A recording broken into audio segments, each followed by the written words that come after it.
जय माता दी दोस्तों, जय माता दी दोस्तों। आज मैं आपको नवरात्रि सफल पूजा विधि के बारे में बताऊंगी। आपके पास समय नहीं है, कुछ लोग ऑफिस जाते हैं, कुछ लोग अपने इतना व्यस्त होते हैं अपने बिजनेस के बारे में, तो वो माँ की पूजा अर्चना नहीं कर पाते हैं। बिना अखंड ज्योति के नवरात्रि पूजा विधि लगती है। सबके मन में ऐसा विचार आता है बिना कलश स्थापना के आप माता की पूजा नहीं कर सकते हैं। ऐसा नहीं है, आप तब भी माँ की पूजा कर सकते हैं, लेकिन वो विधि क्या है वो मैं आपको बताऊंगी।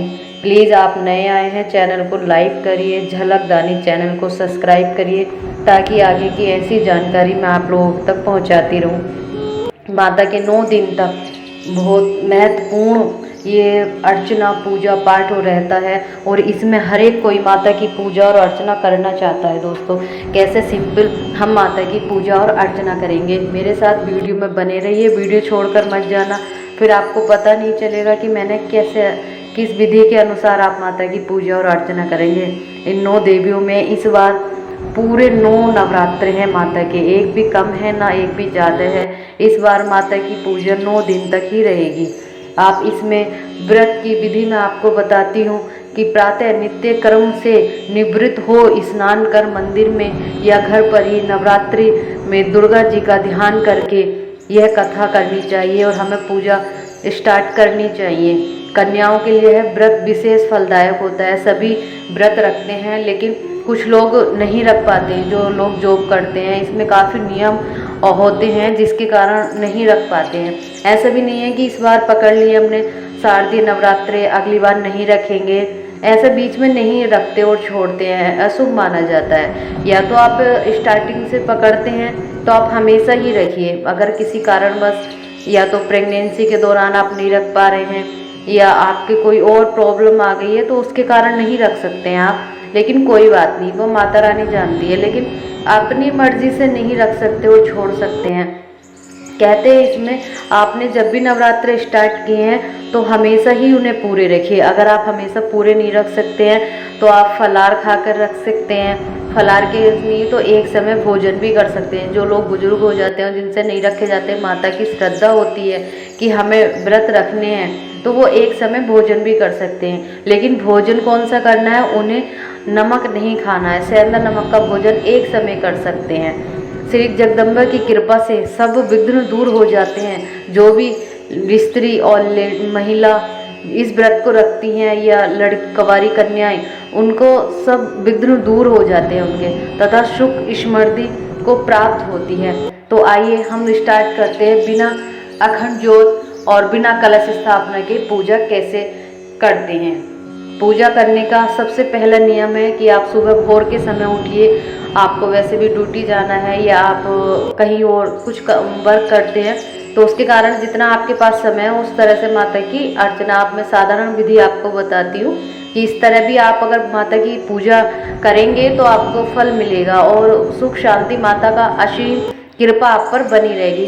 दोस्तों, प्लीज़ कमेंट में आप भी जय माता दी जरूर लिखिए आने वाले नवरात्रों में। और जब भी आप मन से सुमरन करते हैं, जब भी आप बोलते हैं, तो आप प्लीज़ जय माता दी जितनी बार अपने मन में सुमरन करेंगे, माँ आपके साथ होगी। माँ का आशीर्वाद आप पर हमेशा बना रहता है, क्योंकि माँ इतनी दयालु होती हैं, हमेशा ही अपने भक्तों पर कृपा दृष्टि बनाए रखती हैं। देखिए, सबसे पहले आप स्नान करके सुबह अपने मंदिर को साफ करिए। मंदिर में साफ करके आप एक चौकी लगाइए। चौकी लकड़ी की होनी चाहिए। उस चौकी पर आपको कागज से उसको नहीं सजाना है, आपको आसन लेना है लाल कलर का। उस आसन लगा करके आप चौकी पर एक नक्षत लीजिए, अक्षत लीजिए, जो बोलते हैं चावल। चावल से आप उसको रखिए। चावल रखने के बाद उस पर 1 लोटा जल भर के आप रखिए। जल में थोड़ा सा गंगा जल डाल के और थोड़ा सा मीठा डाल लीजिए। आप फीका नहीं रखते हैं। वो लोटा रखिए। लोटा रखने के बाद में आपके घर में जो भी छवि है माता रानी की, शेर पर सवार, कहते हैं इस बार तो माँ हाथी पर सवार होके आ रही हैं, लेकिन आपके पास जो भी छवि हो, जैसी भी माँ की छवि हो, उस छवि को गंगा जल से शुद्ध करके आप वहाँ पर विराजमान करिए चौकी के ऊपर। उसके बाद माता को रोली का टीका अर्पित करिए। रोली का टीका माता को लगाया जाता है। उनके साथ साथ आपको गणेश जी को भी बिठाना है।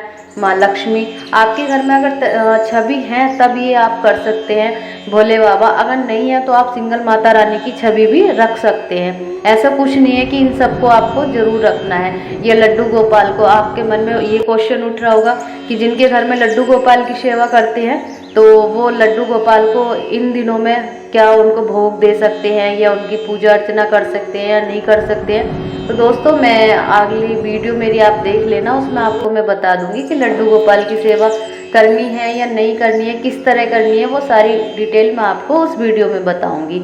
लेकिन इसमें आपको क्या करना है, उसके बाद में आपको इतर लेना है। इतर लेने के बाद में आपको कलावा लेना है और माँ को अर्पित कर देना है।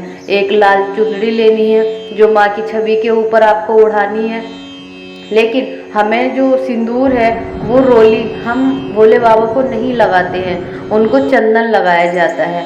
लेकिन बाकी आप जो गणेश जी हैं, माता रानी है, इनको आप रोली लगा देते हैं, तिलक कर देते हैं। उसके बाद आप फूल अर्पित करिए। 9 प्रकार के फूल होते हैं, हर एक दिन माता को अलग चढ़ता है, लेकिन आपके पास गुलड़ लाल फूल जो भी है, माता को लाल फूल अति प्रिय होता है, तो आप वो कोई सा भी फूल आप चढ़ा सकते हैं। चढ़ाने के बाद में आप एक दिया प्रज्वलित करना है। आपको दिया प्रज्वलित करने के बाद आपको थोड़े से फलार यानी जो भी सेब अंगूर जो भी आपके पास है आप ला सकते हैं, या आपके पास हैं वो भी आप लगा सकते हैं। भोग माँ के आगे रखना चाहिए, या आप पंचमेवे का भी लगा सकते हैं। उसके बाद में आपको सबसे पहले माता के आगे इस टाइम शारदीय नवरात्र हैं, तो सबके यहाँ पर दशहरा पूजन होता है। तो इस दशहरा पूजन के लिए वहाँ पे जौ बोए जाते हैं। तो आप एक छोटे मिट्टी के बर्तन, जो मिट्टी का वो होता है छोटा सा कुंडा बोलेंगे उसको हमारे यहाँ तो, लेकिन आप क्या बोलते हैं लेकिन पता नहीं मुझे, मिट्टी का एक छोटा सा बर्तन लेते हैं, उसमें जौ बो देते हैं, जो माता के आगे रखते हैं। उसमें डेली गंगा जल डालिए आप, धीरे धीरे 9 दिन में वो हरे भरे हो जाते हैं, जिससे पूजन किया जाता माता का। नवमी और अष्टमी में भी चढ़ते हैं, दशहरा पूजन में भी होता है। तो वो ये सब करने के बाद पंचमेवे का भोग लगा के माता को आपके घर में एक कथा की किताब होगी जो आप उस पर कथा पढ़ सकते हैं अपनी सुविधा अनुसार। कहते हैं दुर्गा सप्तशती का पाठ कर सकते हैं। अगर आपके पास समय नहीं है तो आप एक मार्केट में किताब मिल जाती है, उस पर अपनी सुविधा के अनुसार कथा पढ़ सकते हैं माता की, दुर्गा चालीसा और आरती आपको जरूर करनी है। बाकी तो आप मत्था टेक के भी हो जाता है, लेकिन आपको इतने तरह से ये आपको करनी है। उसके बाद माता की आरती अर्चना करना है। अगर आपको नहीं पता है तो दुर्गा चालीसा सबके यहाँ पर होती है, उसमें आपको पता चल जाएगा। नहीं है तो आप प्लीज़ मार्केट से ले लेना, मार्केट में भी उपलब्ध होती है ये सब चीज़ें, तो वो आपको मार्केट में ट्राई करने से पता चल जाएगा।